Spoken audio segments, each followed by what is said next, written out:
Episode 7 switched. Episode की starting Teen Titans के एक पपेट शो से होती है, जहां पर वो कहते हैं कि हम पपेट मास्टर को नहीं हरा सकते और इन पपेट्स को कंट्रोल खुद पपेट किंग ही कर रहा होता है। और वो कहता है अब टाइटंस को अपने वश में करने का वक्त आ गया है। एंड फिर इसके बाद एक बढ़िया सी ओपनिंग बजती है। फिर ओपनिंग के बाद रेवन हमेशा की तरह मेडिटेशन करती है, लेकिन स्टारफायर उसकी मेडिटेशन के बीच में टांग अड़ाकर कहती है कि क्या तुमने रॉबिन को देखा है? रेवन कहती है नहीं। कहती है Cyborg no, Beast Boy no. और इसके बाद स्टारफायर कहती है कि क्या हम शॉपिंग करने चले? हम रेवन आंख बूढ़ा होती है और स्टारफायर चली जाती है। अब रेवन को लगता है कि उसे कोई तंग नहीं करेगा, बट सरप्राइज, और रेवन की पूरी मेडिटेशन झंड हो जाती है। स्टारफायर बीस्ट बॉय साइबोर्ग और रॉबिन से पूछती है कि इसमें आखिर क्या है, तो वो कहते हैं हमारे एक फैन ने हमें ये भेजा है। हालांकि इसमें उसका कोई नाम नहीं है और उस बॉक्स में टाइटंस के पपेट होते हैं। टाइटंस अपने पपेट्स को देखकर बहुत खुश होते हैं और वो सब अपने पपेट्स के साथ खेल रहे होते हैं, लेकिन रेवन एज ऑलवेज इंट्रोवर्ट को इंटरेस्ट नहीं। फिर रात होने पर सब सोने चले जाते हैं और हमें ये दिखाया जाता है कि उस बॉक्स में पपेट मास्टर निकलता है और वो टाइटंस की सोल पपेट्स में ट्रांसफर कर उनकी बॉडी को अपने वश में कर देता है। एंड स्टारफायर उठ जाती है और देखने लगती है कौन है, और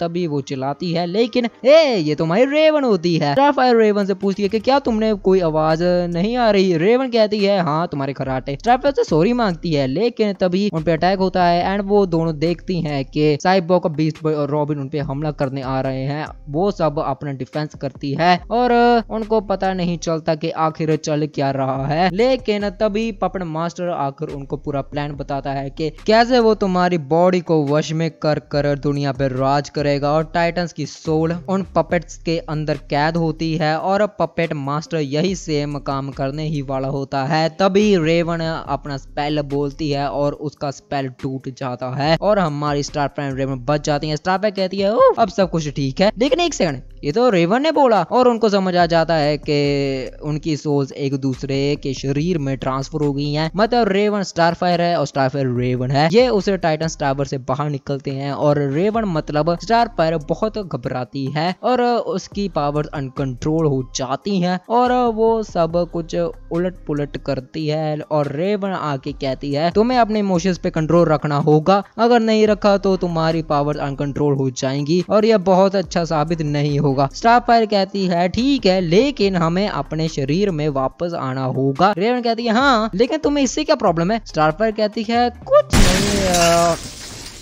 कुछ नहीं। फिर वो अपने आप को शांत करने की कोशिश करती है, लेकिन नहीं। और तभी बीस्ट बॉय पे अटैक करने आ जाता है और फिर हमारी दोनों कन्याएं भागती हैं। रेवन से उड़ा नहीं जाता। वो स्टारफायर से पूछती है कि आखिर कैसे उड़ूं? फिर स्टारफायर कहती है कि उड़ान की खुशी को महसूस करो, अगर तुम उड़ने को लेकर खुश रहोगी तो तुम खुद उड़ पाओगी। और रेवन से ये नहीं हो पाता। तभी बीस्ट बॉय टाइगर बन के आ जाता है और रेवन पूछती है आखिर वो स्टार बोल्ट कैसे शूट करे, तो स्टारफायर कहती है कि गुस्सा करो, और ये भी रेवन के बस का नहीं। और तभी बीस्ट बॉय उन पे अटैक करने वाला होता है, लेकिन वो भाग जाती है। लेकिन तभी रॉबिन उनके रास्ते में आ जाता है और ये दोनों अब घिर जाती है। और मैं महिला हेल्पलाइन को फोन कर रहा हूँ क्योंकि ये लीगल है। अबे ओ एक्टिंग बंद कर और जल्दी बोल। फिर ये दोनों अटैक करते हैं, लेकिन इनका दिमाग नहीं है इनके पास। फिर ये दोबारा भागती हैं और एक दीवार के नीचे छुप जाती हैं। एंड तभी साइबोर्ग का हाथ आता है और स्टारफायर चिल्लाती है और रेवन हवा में उड़ जाती है। एंड ये क्या कर रहा है बे? इनको देखकर भाई मुझे कुछ गलत लग रहा है कसम से। अबे वीडियो बना।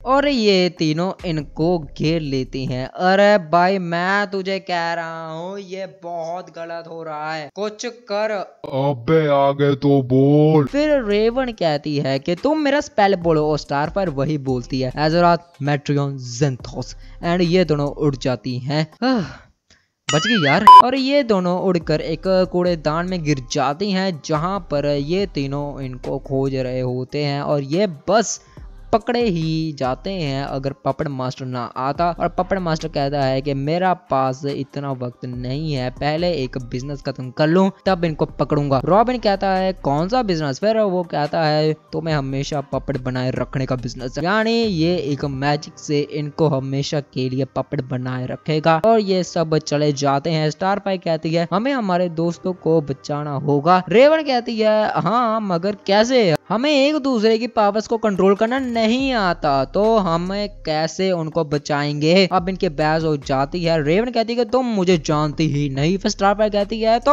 अपने बारे में बताओ ना। रेवन को इससे कोई तकलीफ नहीं होती और ये दोनों एक साथ बैठकर अपनी जिंदगी के कांड बता रहे होते हैं। और फिर ये तैयार हैं हमारे टाइटन्स को पपड़ मास्टर से बचाने के लिए। फिर रेवन उड़ने में कामयाब हो जाती है और स्टारफाई मैजिक कंट्रोल कर सकती है। ये दोनों उसके अंदर आ जाते हैं और ये पहुंच जाते हैं पपड़ मास्टर के पास, जो कि हमारे टाइटन्स को आग में फेंक के उनको खत्म करने वाला होता है। पर तभी स्टारफायर उन्हें बचा लेती है अपने मैजिक से। यार ये मत भूलोगे ये एक्सचेंज हो चुके हैं। और फिर पपड़ मास्टर सबको बुलाता है, सबको मतलब साइबोर्ग बीस्ट बॉय रॉबिन को, और इनको खत्म करने के लिए कहता है अब इनकी फाइट होती है। स्टारफायर रॉबिन से लड़ती है और उसको फंसा देती है। रेवन बीस्ट बॉय और साइबोर्ग से लड़ती है और इन दोनों से लड़ते हुए गिरने वाली होती है, लेकिन वो उठ सकती है और इन दोनों को मुक्का और लात मारती है। लेकिन इसे अभी भी स्टार बोल्ट से नहीं शूट हो रहे और अब इनका पड़ना भारी पड़ने लगता है। स्टारफायर कहती है कि रेवन बचाओ। फिर वो रॉबिन को पकड़ के स्टारफायर को बचा लेती है, लेकिन वो कहती है मुझे नहीं उनको, यानी हमारे टाइटन्स को, जो के मरने वाले होते हैं। और रेवन फाइनली स्टार बोल्ट से शूट कर देती है और उससे पपड़ मास्टर का रिमोट टूट जाता है और ये सब अपने शरीर में वापस आ जाते हैं और स्टारफायर रेवन से गले मिलती है और सब खुश होते हैं सिवाय इस पपड़ मास्टर के जो कि मर चुका है। फिर अगले दिन स्टारफायर रेवन से कुछ पूछती है, लेकिन